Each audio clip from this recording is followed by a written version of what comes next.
Let me ask you this, though, about it. If the government was wrong, okay, if the government didn't, I mean, if the government didn't realize the time frame of it, or even now, they suggest that, yeah, it was a problem. We shouldn't have included it. How could they make that mistake, assuming it was a mistake or an error in some fashion? I mean, doesn't that show a potential weakness in the prosecution overall? I'm not saying that's what they're arguing. I'm not saying that's where this is going to go. But if you take the defense's argument as true, that would be a big slip up for the prosecution, no?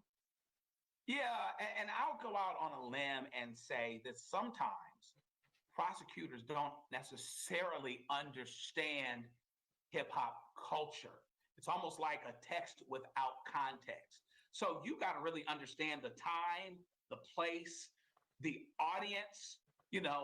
Sometimes they might speak in ways that seem direct to somebody that's outside of the culture, but doesn't necessarily, but can mean several things to someone inside the culture. So it would certainly be a flub, big time, right? But it wouldn't be the first time that such a thing has happened where somebody looking through the window, particularly of hip hop culture, doesn't understand what's being said other than their desired use of it, right? And so maybe that's a situation. It shouldn't be. Listen, there's got to be a prosecutor back there that's got the context that knows what's going on in the street. They prosecute folks that are in hip hop culture that aren't necessarily rappers. They prosecute folks that are, accused of being drug dealers, this or that and the other, in gangs or whatever it may be.